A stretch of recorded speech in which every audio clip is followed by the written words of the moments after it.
Hello everybody and welcome back to Expert Examiner IELTS. My name is Glyn and in this video I'm going to give feedback on Ayub's speaking test. Yeah, an impressive performance and quite a young guy. I think he said he was 16 years old, and I know 16-year-old Glyn probably would not have got a 9 in IELTS speaking, even though 16-year-old Glyn was an L1 user of English. So it is difficult when 16-year-olds take this test, especially in part 3. This lack of background real-world experience can be tough, but let's see how the candidate does. Obviously, the candidate is a very well-prepared candidate. So yeah, let's have a look. Let's go through it, the whole test. Yeah. Good evening. My name is Glyn. Would you please tell me your full name? Sure. My full name is Ayub IELTS. So you can even hear the American accent coming through, even in this part. You know, what's your name? Great. And what should I call you? You can just call me Ayub. Candidate also seems quite confident and quite relaxed. Many candidates feel super nervous because it's a test, but the candidate seems quite relaxed. Okay, thank you, Ayub. Now, in this first part of the test, I'm going to ask you some questions about yourself. Where do you live? I live in Uzbekistan. I will say there's a bit of hesitation there. I don't know why there's hesitation to the question, where do you live? No need for, I live in Uzbekistan, I live in this city. It's not a big deal, but yeah. To be more specific, I live in this small city. Okay, again, pronunciation is really great, but it one thing I mentioned before, when it comes to fluency and coherence, we're often looking at, how comfortable does the candidate seem? And for some reason, it seems that the candidate has a bit of discomfort when it comes to the question, where do you live? Just notice it again. About yourself. Where do you live? I live in Uzbekistan. To be more specific, I live in this small city located in the valley of Fergana called Kokand. Okay, now he's comfortable? It's... Don't need anything else. Don't need anything else. Stop it. Stop your answer there. I'll ask you, what do you like about it? I'll ask you, is it a fun place to live? Let me ask those questions. You don't need to develop the answer any more than saying where you live. Relatively a smaller city compared to some other places in my home country. We don't need any of this. In fact, I really want to interrupt you here. Though it's a nice place with a lot of hospital people. Hospital people? I think you mean hospitable people, maybe? And ancient structures. Thank you. And what do you like most about living in this place? And that's the weird thing now, right? Is I've got this question I need to ask you, what do you like most about living in this place? But you've kind of already answered it when you talk about, how hospitable the people are, how welcoming the people are. So now you're going to get into this weird thing where it's like, but I already told you that. And that's why we don't want to go too far off topic. We don't want to answer the examiner's questions ahead of time. So, where do you live? Just say where you live. You don't need to go into details about what you like about it. I guess I mostly like the fact that...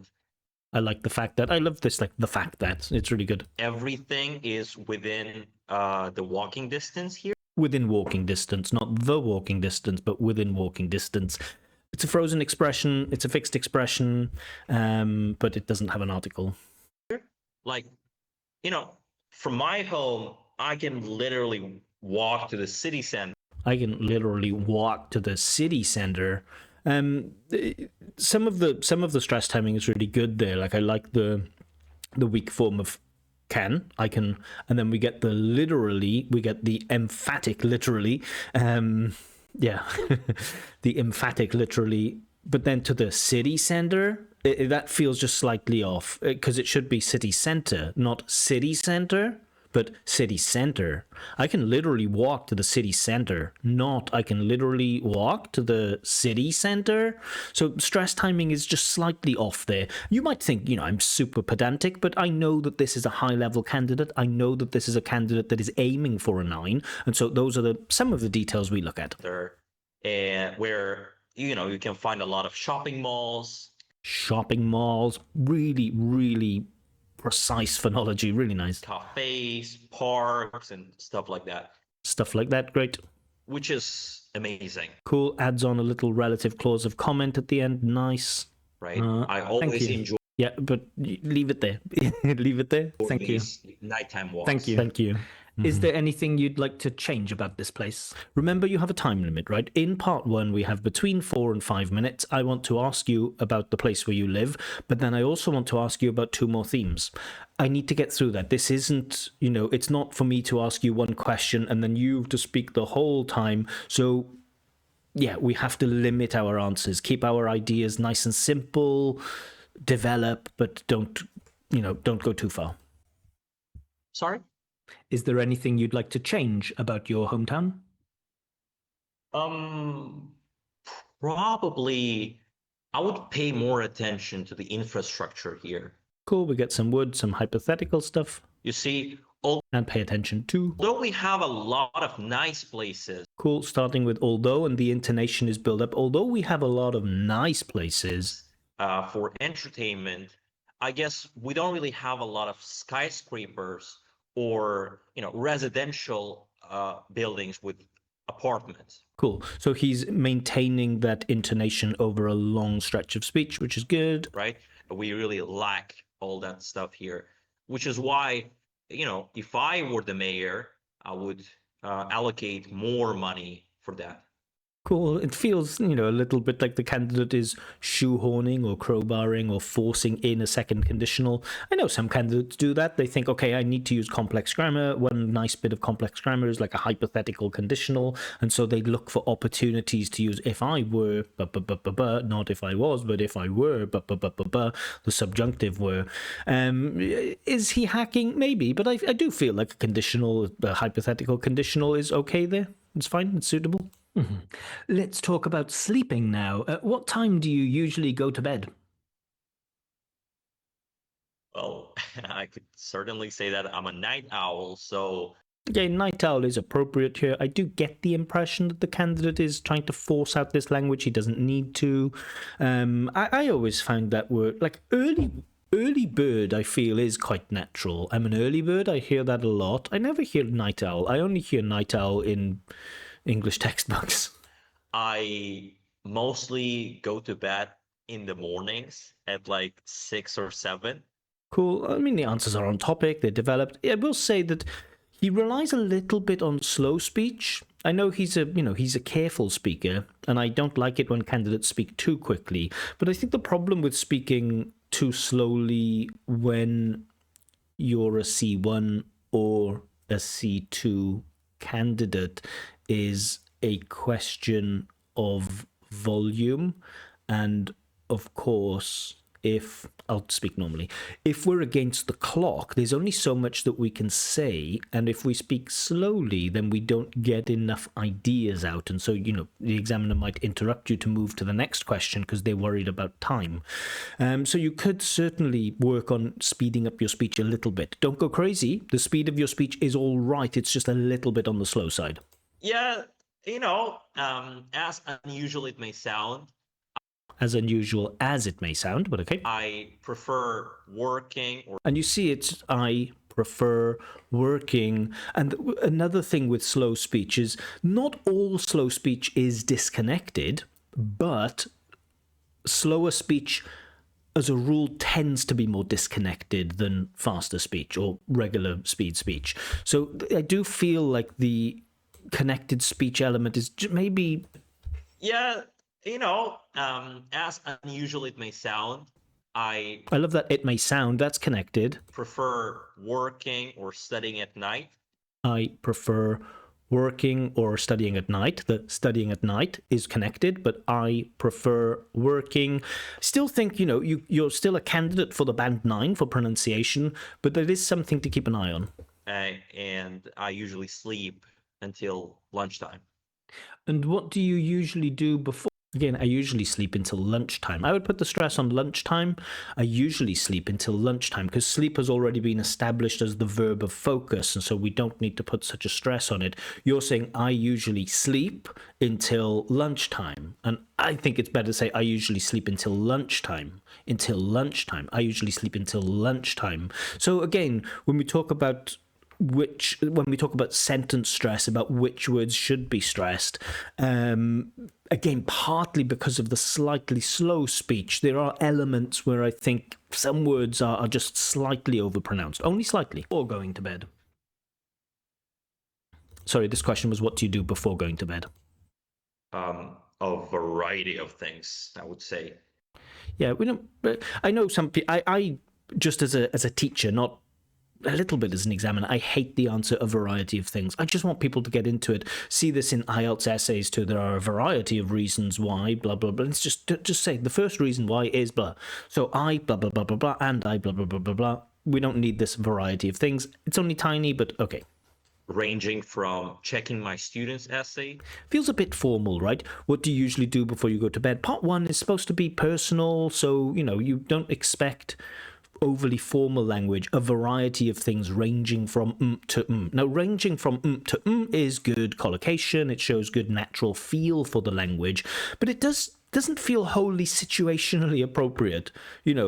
What do you usually do before going to bed? I do the normal things, like I brush my teeth and I wash my face, and of course I have a shower because I hate the thought of going to bed like dirty and things like this, but nothing special.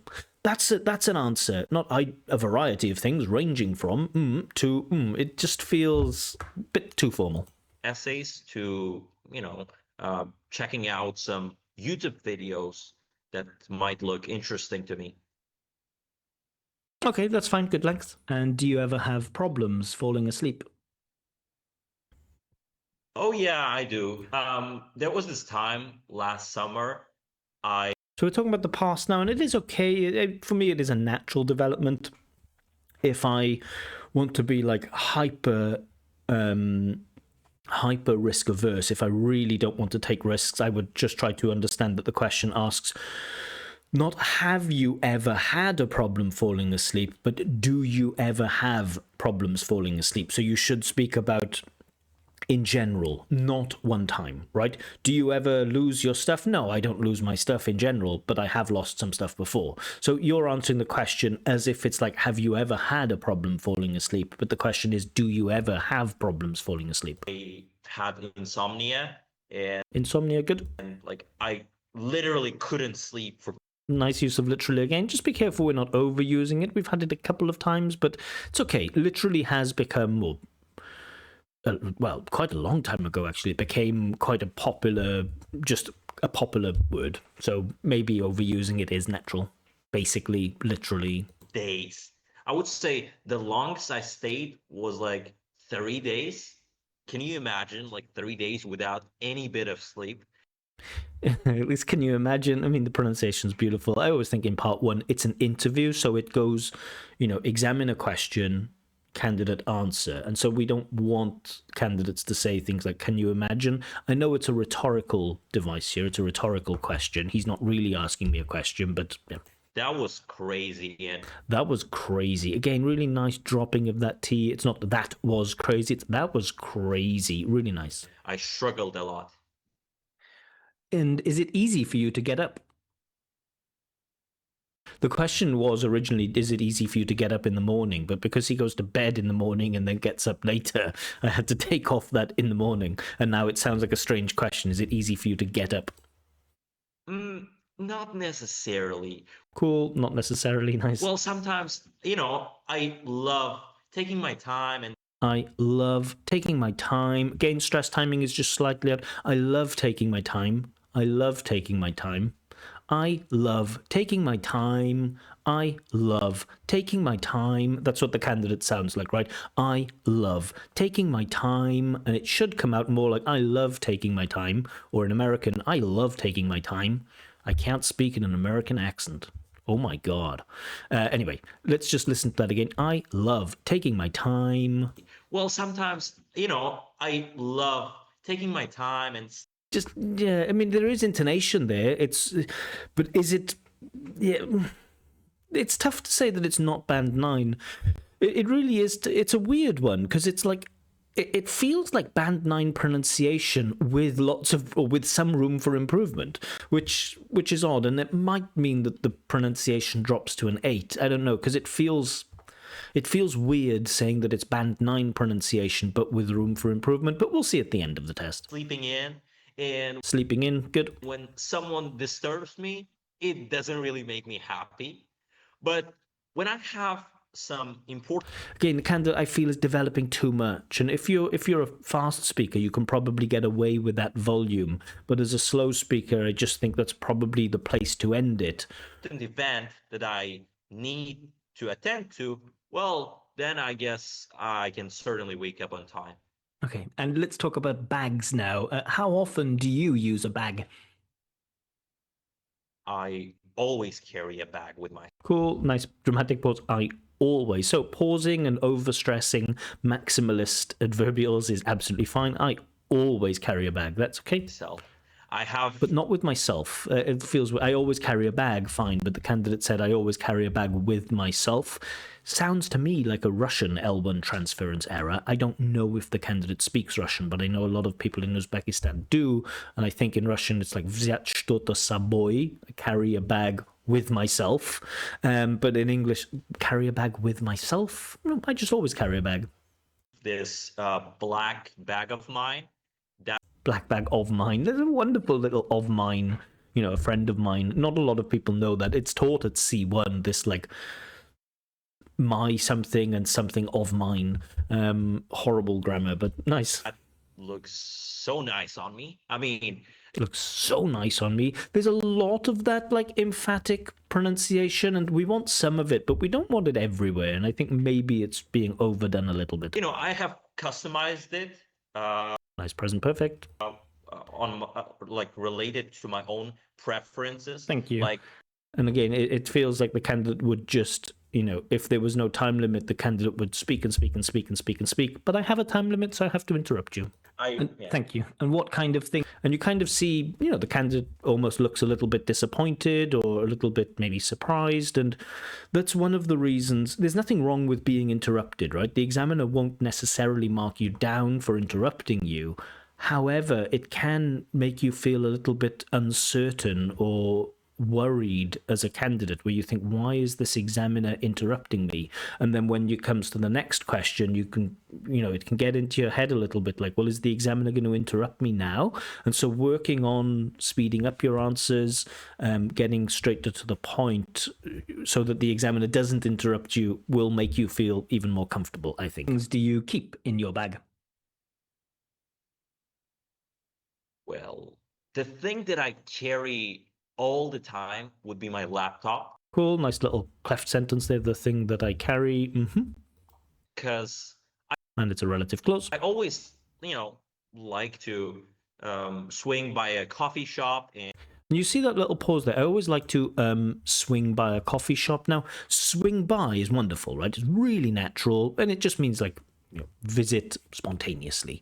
I like to swing by a coffee shop. It's very natural. It's very kind of colloquial, idiomatic, really good stuff. But the problem sometimes is that when candidates try so hard to activate this type of like impressive language, sometimes that language isn't readily available, and sometimes they need to take a moment to think of that word, and that can be a barrier to fluency. Notice the little pause before the candidate says swing by. And so we get, pros and cons, swings and roundabouts here where, it's good for the vocab that you use swing by, but then is that vocab readily available? Did it break up the flow of your speech? And I think there is an argument to say that it did, and that word swing by kind of stood out a bit more than it should have. Let's listen again. carry all the time would be my laptop, because I always, like to swing by a coffee shop and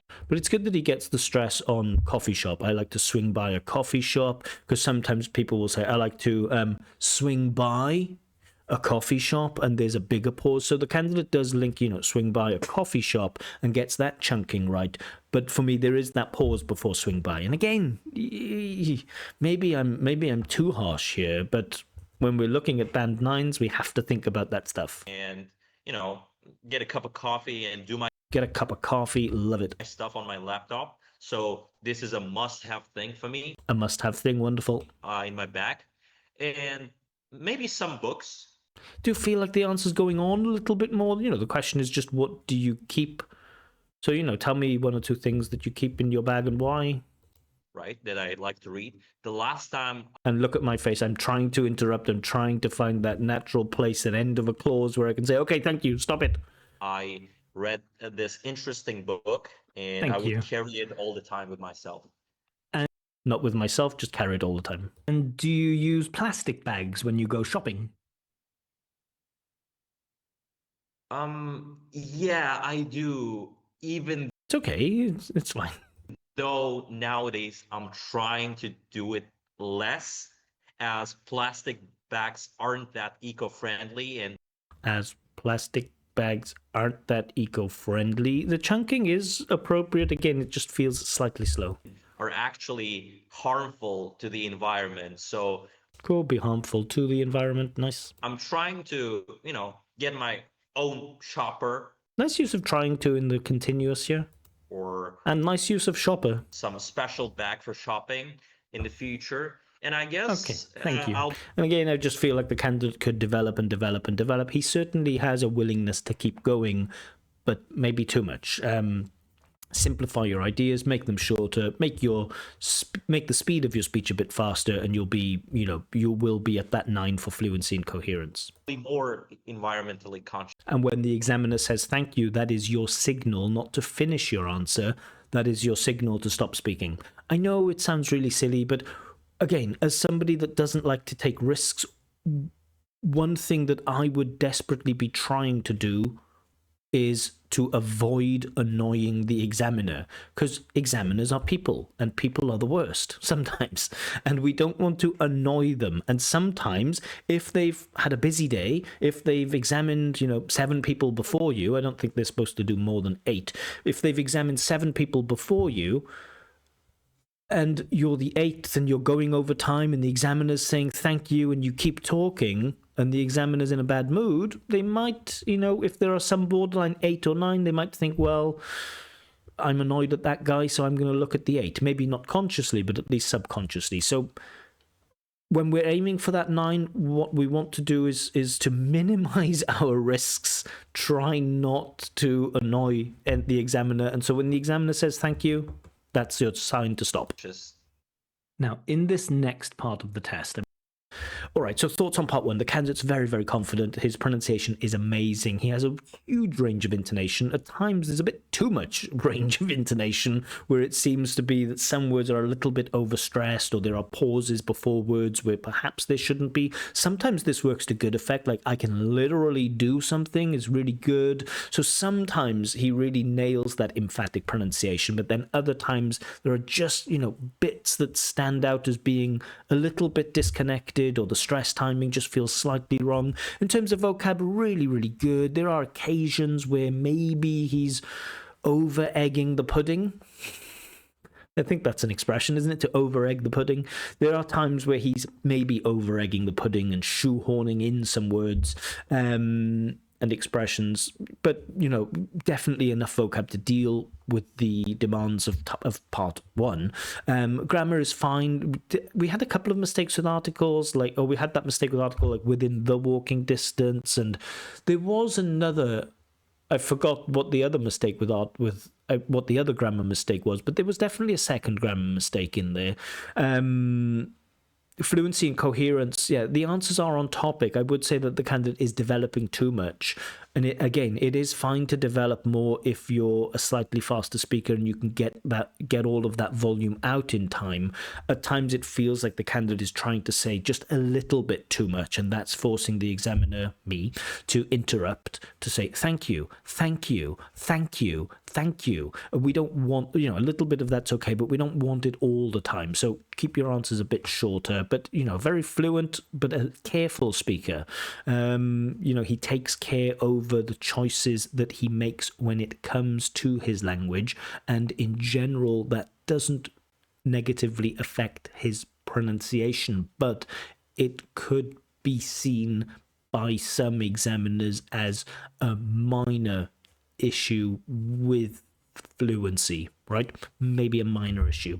Okay, let's have a look at part 2. What does the candidate need to do? He needs to describe a place that he visited that left a strong impression on him. It's a past focused task 2, so you have lots of opportunities to talk about, to use and activate past time constructions. Yeah. Just noticing on my screen that green stuff and explain why it left such a strong impression. On my screen, that's not very visible. It's strange. Anyway, let's have a look at the candidate's response. Okay, so that's the end of your preparation time. To remind you, you'll have between 1 and 2 minutes to give your talk, and I will let you know when the time is up. Can you start speaking now, please? Sure. Well, make no mistake, I love traveling as much as the next guy. Okay, interesting opening. I can't literally imagine people who don't. I can't literally imagine people. Maybe I literally can't imagine. I know we tend to put focus adverbs before main verbs, right? I can't even do something, but I can't literally imagine. I literally can't imagine. I know. Like traveling. And that's the third use of literally, and maybe it's okay, but be careful. I mean, once you travel, you can see a lot of places and explore a lot of interesting stuff for yourself. Once you travel, you can see a lot of interesting places. It's a bit tautological, isn't it? Where are we going with this? So there's been this time when There's been this time. I prefer past simple here. There was this time. Flew to Slovenia to see this. When we tell stories, we tend not to use present perfect. We can often use present perfect to introduce a story. Like, oh yeah, I've been to Spain. Oh really? Tell me about it. Well, this happened 2 years ago when I was blah, blah, blah. And then I decided to blah, blah, blah. But we tend not to use present perfect as a narrative tense. Unless it's present narratives, but it's another story. Island with a church on it, right? Cool. Love this use with a church on it. Nice. I was just blown away by the beauty of island. By the beauty. Nice duh instead of the by the beauty. It almost sounds New Yorkish. At first. And once we landed on it. Nice, right? Nice use of once there. Once we landed on it. Not just when we landed, but once we landed or as soon as we landed. Nice. We saw this beautiful church. We saw this beautiful church. Nice. With a bell. With a bell, and then that feels a little bit disconnected. We saw this beautiful church with a bell. Would be more connected. At the top of it, right? Legend has it that. Legend has it. I remember teaching somebody before who asked me about that expression. Legend has it on Why No article. Really nice. Legend has it that, wonderful, wonderful little expression. Legend has it means there is some type of like backstory or historical story, or some people call them like old wives' tales or little local stories. Legend has it that, legend has it that this castle is haunted. Things like this. That once a groom takes her bride. Takes her bride? Grooms are usually male, aren't they? Through the 100-step ladder to the. How can you take somebody through a ladder? You can take somebody up a ladder. And do you mean ladder or do you mean up the stairs? Because again, thinking in Russian, and I know they have this word lesnitsa, which sometimes is stairs and maybe sometimes it's ladder too. So I don't know, how about taking somebody through the ladder? It sounds a bit off. Top of the to the top of the church and rings that bell, the marriage will be really happy. Marriage? So not marriage, just 2 syllables, marriage. The marriage will be really happy. Well, so far, that was what our tour.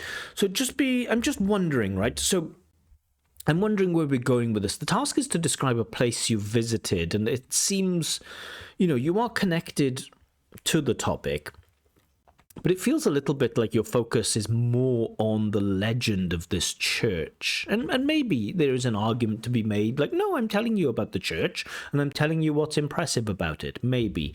There is also an argument that maybe we're drifting away from the place that left the impression on you, and we're focusing a bit too much on this legend. Guy told us about, right? And I was so impressed by this fairy tale view that I couldn't help but take a lot of photos on my phone. I couldn't help but do something. Nice grammar. Does feel a little bit like it's, the candidate forcing the grammar out, maybe. Right? And I can totally say that this church belongs on the cover of a storybook. Yeah. We get a lot of, yeah, right. So we kind of get like super accurate, fancy sentences, and then we get, right, yeah, and there is that hesitation to prepare that next sentence. I would want to see from a band 9 with fluency and coherence, sentences a bit more cohesive. The candidate's cohesion within sentences is fine, but between sentences, sometimes there is a gap and the candidate uses this right, yeah, to kind of buy time. So maybe, sometimes that happens because candidates are so focused on activating a particular construction, like can't help but do something, so they're focused on using it, and they're like, it was so beautiful that I couldn't help but take a lot of photos. And I don't know about that, I couldn't help but take a lot of photos. Maybe it works, but then as soon as he gets it out, I couldn't help but take a lot of photos, and it's like, tick, I've used that construction, and then it's like, right, back into the well, like, right, yeah, what's the next construction I'm going to use? So it does feel like, I'm watching somebody think a lot in real time, and I want to see a little bit better flow. I mean, I should also keep in mind that, this is a 16-year-old with C2 English who's speaking. I am definitely not negatively judging the candidate speaking. The candidate is an amazing speaker of English. Incredible. But for me, not quite at the band 9. Really imagine. And that's where he wants to be. A more beautiful place than this. Also, our tour guide told us about this myth that the church had a second bell, right? Had its second bell that we are on topic, but yeah, was drowned by. I don't know if we can say that the bell drowned. Maybe it sank. People drown; they die by being underwater, but things usually sink in the water. By one of the workers of the church. So there was this story. Okay, thank you. All right, so thoughts on part 2. The speech was even a little bit less fluent than part 1. I do think that the slow speech was a bit more noticeable here, but the candidate managed to stay on topic mostly. There was maybe a bit too much focus on bells and tour guides rather than the place, but the church was the place, really, wasn't it? It wasn't the country of Slovenia, it was this church. And so going into details of the legend, I think, is fine, acceptable, on topic. He spoke a lot about the emotive stuff, so he didn't use like the factual information so much about like when you went there or who you went there with or why you decided to go there. He got straight into that subjective feeling stuff, and that's the way that these tests are usually set up. I'll show you is that the first 3 questions, you should say where you went, when you went there, how long you spent there. Those are factual bits of information, and explain why it left such a strong impression on you. That's more personal, feelings, emotive, and that's how these tests are usually set up. And that's because the test makers want to see you use a range of like indicative mood explaining the events, and then a bunch of emotive language to get your feelings across. So we want to get across facts and feelings. The candidate's focusing more on feelings, I found. Guide. But it's not a huge problem. Fairy tale. Okay, let's, grammar, absolutely fine. Maybe he used a present perfect instead of a past simple, which is, not a type of mistake a native speaker would make. So maybe already we might have enough. And I think he did mention in there, I was blown away by island instead of the island. I think he said that. I missed it listening back, but I think it is in there. But still going strong. Let's see how he does in part 3. I would imagine as a 16-year-old, part 3, of course, is going to be a struggle, but let's see how he does. Was this story? Okay, thank you. All right, so you've been talking about this place in Slovenia that left a strong impression on you. Let's talk a little more now about travel and personal growth. What other kinds of places tend to leave the strongest impressions on people? So you mentioned churches. So now we're looking for other things. It could be things like statues. It could be things like museums. It could be beauty spots, nature, things like this. It could be city landscapes or something like this. Any other kinds of places? Since people get I don't always love this preloading, like giving the reason first, since blah, blah, blah, blah, blah. I often feel like the easiest way to approach IELTS is to give the direct answer first. Well, one such place is blah, blah, blah, blah, blah, because blah, blah, blah, blah, blah. And another place, another kind of place is blah, blah, blah, blah, blah. Hit with the direct answer and then develop. Don't develop before and then try to get into the answer. That's teacher advice more than examiner advice, but a lot of insights into the history from ancient structures. Just listen to this answer again. A lot of insights On people. Since people get a lot of insights into the history from ancient structures, I guess those are the places that leave the best impression. Okay, fine. We got there. I just think that an easier way is like, I think ancient structures such as blah, blah, blah, blah, blah leave the strongest impressions because they give people an insight into history and culture, for example, and then blah, blah, blah, blah, blah. On them, right? I mean, once you go to such... An example would be really useful here, because when you use ancient structures, for me, that's not super informative what you mean when you say ancient structures. Are we talking about things like pyramids, or are we talking about things like 19th century palaces? What do you mean by ancient structures? Places. You, of course, try to learn about the history. And make no mistake, Okay, we got that, make no mistake. Fine. There have been a lot of interesting stories in history. There could have been a lot of interesting history. Yeah, but we want to focus on places that leave a strong impression, not why is history important. So give an example of an ancient structure and explain why it leaves an impression on people. Stories in the history related to that place that could 100% impress you. Mm-hmm. Okay, the answer is all right. Just an example would really, really be useful to make it more informative. And how can traveling to new places influence a person's outlook on life? So outlook on life and how that changes or how it's influenced. I strongly believe that. Okay, strongly believe that. Good. Traveling is the best way to broaden your horizons. Okay, but that's an easy thing to say. It's a bit of a cliche, right? Traveling broadens your horizons. Fine. How does it influence a person's outlook on life? Right.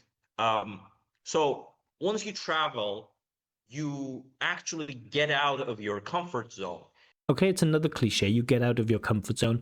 How does it influence a person's outlook on life? And start to see life, start to see how people are living. Cool, but focus on that influencing the outlook on life. So there should be some type of change or some type of new information. So seeing other people, does that influence a person's outlook on life? If so, how? And give an example. And start to explore different cultures. Okay, but that's all good, and we're tangentially on topic. There's underlying coherence, but are we really getting at the heart of the question? I'm not sure. Which can get you the knowledge of different cultures and the ways by which people live, right? That doesn't really Again, I think now the candidate's probably taken the necessary time, and it's probably time to move to the next question. directly change your view about the world, Okay, now we're getting into the heart. So the candidate tends to kind of explain things beforehand and then tries to answer the question. And I just think it's much better the other way around. Answer the question directly and then explain. So once you reflect on that a little bit, right, overthink it a little bit, which may sound silly though, Again, a little bit rambly. you start to see the world differently, subconsciously, although you might not really realize it at once. I kind of get the idea. But it certainly could have been clearer. Thank you. And why do some people prefer to visit familiar places rather than explore new ones? Not the easiest of questions. I guess it has everything to do with it. Love this. It has something to do with it, has everything to do with, it is related to or it is connected to, fine, but it has everything to do with. So nice. Really, really nice. Their personalities. Yeah. Some people mostly don't really like to get out of their comfort zone, and they're not Step out of their comfort zone is probably better than get out. that risk-taking people that they might be. Don't know about that pre-modifier, risk-taking people. I prefer post-modification here, people who take risks, rather than risk-taking people, or just call them risk-takers. The noun risk-takers is fine, but risk-taking people, to me, sounds just slightly off. Scared that they won't really have fun visiting new places, so they mostly prefer to visit the ones that they have already explored. Yeah, you don't need. So you're kind of explaining the question back to me, right? You're explaining to me that there are people who don't like to visit new places. They prefer to visit places that they've already been to. We know that. That's built into the question. The focus of the answer should be on why that happens. And I think that's fine to say there are people who don't like to take risks. That's fine, but we don't need to repeat the idea of the question back. In the past, which could be understandable. Although, again, now I feel like this is the point where it's the end of the turn. You've answered the question. You've done as much as you can do. It's time to stop. And I don't think the candidate has that, that voice in his head, or he doesn't have that awareness of when the time to finish an answer is in part 1 and in part 3, because he just keeps going on, and that might be due to his training, right? He might have been trained to, keep going, always develop, always say more. Part of the skill is answering the question fully in a meaningful way, but within a reasonable amount of time, and we can't just keep going and going and going. I guess with all the world at our disposal. Okay, thank you.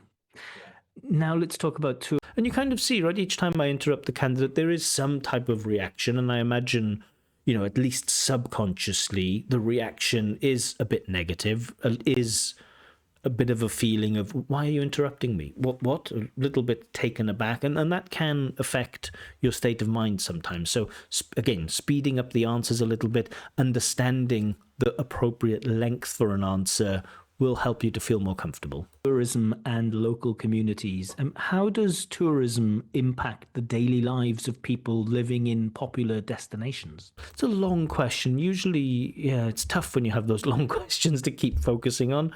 But, is it a positive impact or a negative impact? And then say why.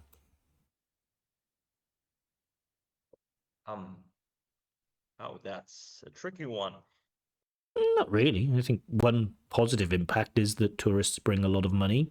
So, those places then can develop, and, you might get a more developed service sector, like you might see more restaurants, hotels, and maybe even improvements in the transportation system. Or I think, mostly there are negative influences, like, unfortunately, it seems to be the case that not all tourists respect the places that they go to. And when there are huge numbers of tourists in a particular place, they kind of make the local environment dirty by leaving trash around the place. Yeah. Well, tourism has a major impact on the lives of those people who live in popular destinations. Okay, we're repeating the words of the question back, which isn't always a problem, but okay. like first type of impact would be that tourism creates jobs for people. So That's true. once tourists stop visiting those popular destinations, it means the economy of that country will get worsened. Will get worsen. So it will worsen is fine. Will get worse is fine, but will get worsen is not fine. Another little grammar mistake. And also, we're talking about the effects of we should be talking about the effects of tourism, not the effects of the absence of tourism. And the candidate's talking about, when tourists stop going to that place, then the economy will worsen. It feels a little bit overly general, maybe a little bit simplistic, but also it's not fully on topic, because the question is, what impact does the presence of tourism have, not the absence of tourism? And the people will be unemployed, right? That's the first thing about tourism. And the second thing would be that I guess I also think when candidates say things, and people will be a candidate says people will be unemployed, and it's not unemployed, it should be unemployed. But also, we want to, when we're in part 3 and we're discussing these wider things, we want to show a bit better modality here. We want to be a bit softer. So instead of saying people will be unemployed, we want to say, it might result in some people being unemployed. That's situationally appropriate language, and it's quite basic to say the economy will worsen and people will be unemployed. That's a bit basic. Tourists are the ones who mostly decide. Love this ones. Tourists are the ones who. It's the candidate's natural feel for language is just so impressive, so wonderful. Tourists are the ones who decide. It's just magic. Tourists are the ones who decide. It's so nice. It's so much nicer than what did we have earlier? Like I'm a night owl or something like this. It's like tourists are the ones who decide. It's like, oh, love it, love it. That's how you impress the examiner. Oh, sorry.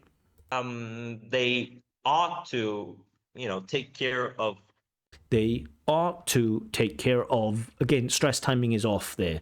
They ought to take care of something. They ought to take care of, and that the stress should be on the thing that comes after of, not on of. Those ancient places. Okay, so they have to take, or they ought to take care of those ancient places. They ought to take care of those ancient places. We shouldn't have a stress on of. Prepositions are sometimes stressed, like in phrasal verbs, in some phrasal verbs, most phrasal verbs. But when it's like just a collocating dependent preposition, like in the construction to take care of something, the stress is on care and the something. They ought to take care. They ought to take care of the ancient places. They ought to take care of the ancient places. You have something like they ought to take care of the ancient places. So slightly odd sentence stress. Governments control the number of visitors. The fate of the country's economy, right? Thank you. Sorry, I just want to listen to his response again. Sorry. And should governments control the number of visitors to certain areas?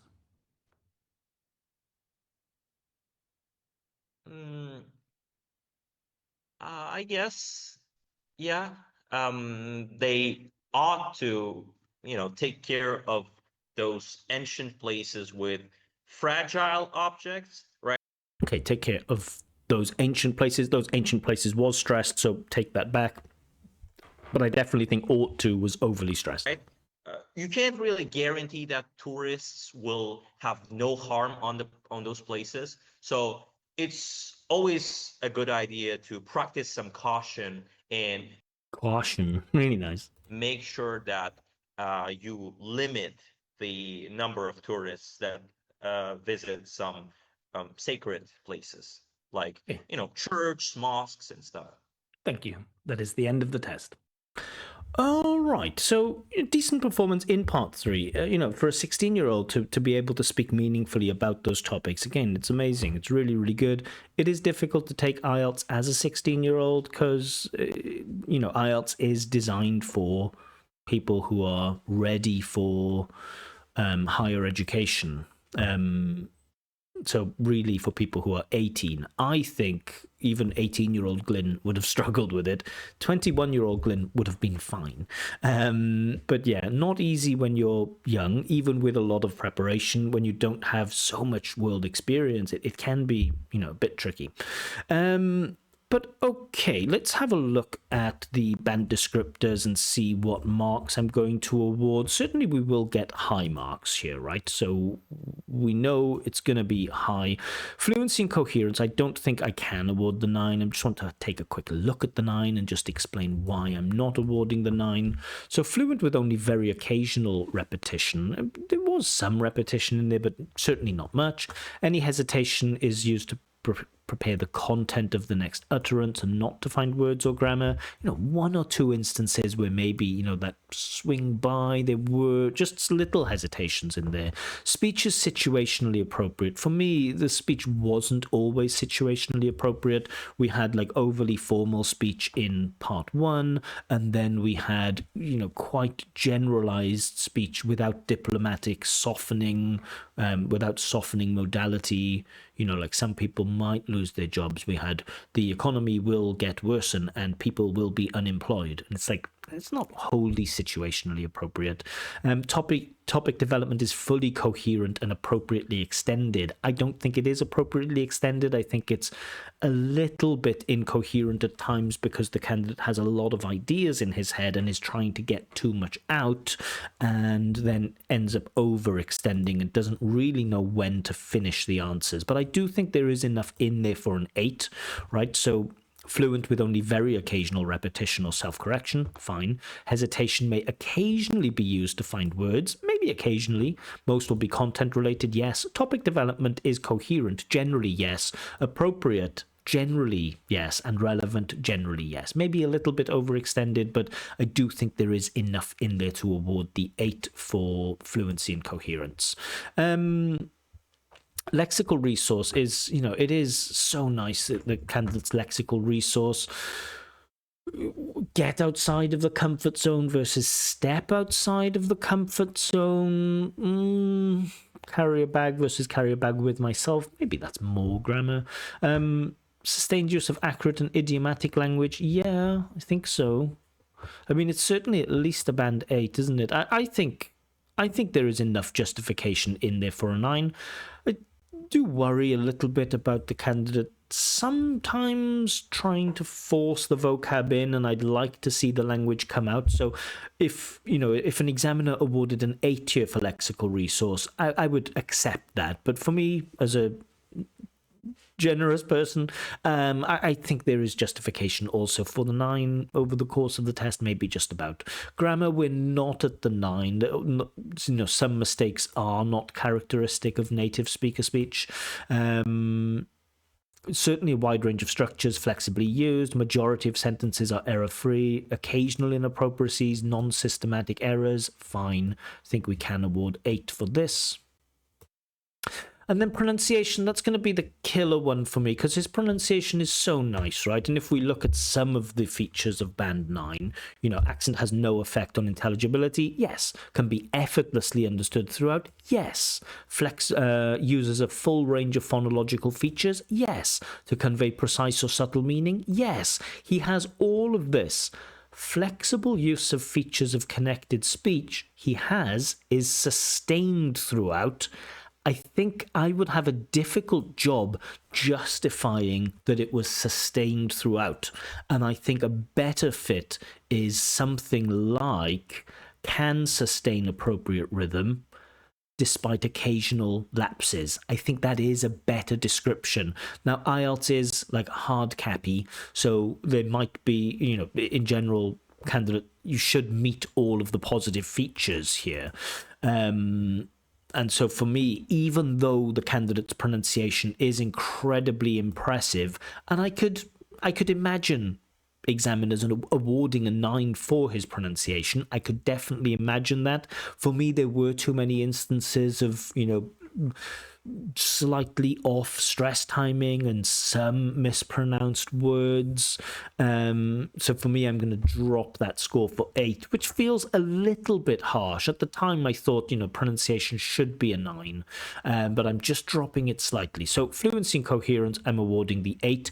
Be careful with the speed of your speech. Lexical resource, I think 9. Grammatical range and accuracy, very, very strong performance. Getting 9 in grammar is certainly difficult. Pronunciation 8, but you really should get a 9 for that. So overall, it's 8.25, which rounds down to a score of 8.0. Still, some people argue with me about how the scores are rounded in IELTS, but okay. Key areas of improvement. There are a couple here. So the most obvious one is your speech is a little slow, and coupled with your desire to talk, this results in the examiner having to stop you too frequently. Simplify your ideas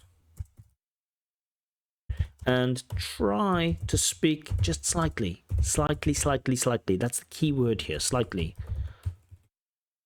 more quickly. Your pronunciation is great, but at times you are perhaps a little too emotive. For me, you have dramatic or emphatic stress in too many places at times, and that just sounds a bit odd. Try to answer questions directly first and then develop later. You have a tendency where you give the development and the explanation later and then you answer, right? So if we take a very basic example, if somebody asks me, Glyn, what's your favorite sport?